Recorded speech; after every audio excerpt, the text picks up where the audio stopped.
तिमी अहिले सङ्घर्षमा छौ। सबै कुरा बिगरिएको जस्तो लाग्दैछ। तिम्रो मन निराश छ भने आजको यो भिडियो अन्तिमसम्म हेर, किनकि यो भिडियो तिम्रो लागि हो। तिमी रातभरि पढ्यौ तर नम्बर आएन। तिमी काममा मेहनत गर्यौ तर प्रमोसन अरूको भयो। तिम्रो मन निराश छ तर तिम्रो सपना धेरै ठुलो छ। परिवारको अपेक्षा, साथीहरूको सफलता, सबैले तिमीलाई सोध्छन् के भइरहेको छ तिम्रो। तिमी मुस्कुराउन त मुस्कुराउँछौ तर तिम्रो मन निराश हुन्छ। मलाई थाहा छ, मैले पनि महसुस गरेको छु। तर सुन, यो दुःख नै तिमीलाई बलियो बनाउने सङ्गीत हो। सङ्घर्ष भनेको सजाय होइन, यो तिम्रो जीवनको सङ्गीत हो जसले तिमीलाई अर्थ दिन्छ, तिम्रो जीवनको अर्थ दिन्छ। दुःखमा अर्थ खोज्नु भनेको के हो?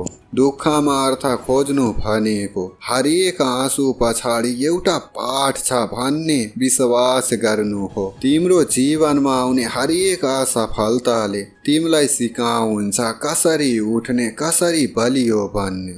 जब तिमी पढाइमा हार्यौ त्यसले तिमीलाई सिकायो धैर्य गर्न। जब पैसाको अभाव भयो त्यसले सिकायो साँचो मूल्य के हो। जब जीवन मिनिङलेस भयो त्यसले तिमीलाई सोध्दैछ तिमीलाई साँच्चीकै के चाहिन्छ।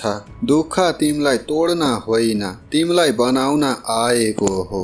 जसरी आगोले सुनलाई शुद्ध गर्छ त्यसै गरी तिम्रो सङ्घर्षले तिमीलाई शुद्ध गर्छ। अब तिमी के गर्न सक्छौ त? आज एउटा सानो कुरामा धन्यवाद गर। आजको खानाको, साथीको मेसेजको वा सास फेर्न पाएकोमा। यो सानो अभ्यासले तिम्रो दिमागलाई दुःखबाट बाहिर निकाल्छ। आफैसँग कुरा गर, हरेक दिनको जर्नल लेख। म किन यति दुखी छु भनेर लेख। यो दुःखबाट म के सिक्न सक्छु? यो लेखाइले तिमीलाई आफ्नै आवाज सुन्न सिकाउँछ। हरेक दिन एउटा सानो कदम चाल, पढाइ होस् वा काम होस्। आज 10 मिनेट गरे पनि हुन्छ। यो सानो सफलताले तिमीलाई बल दिन्छ, तिम्रो आत्मविश्वास बढाउँछ। याद राख, तिम्रो कथा अझै पुरा भएको छैन। यो दुःख एउटा अध्याय मात्र हो, अन्तिम अध्याय सफलताको हुनेछ। तिमी अहिले जति खालीपन महसुस गर्छौ त्यति नै तिमी बलियो बन्दैछौ।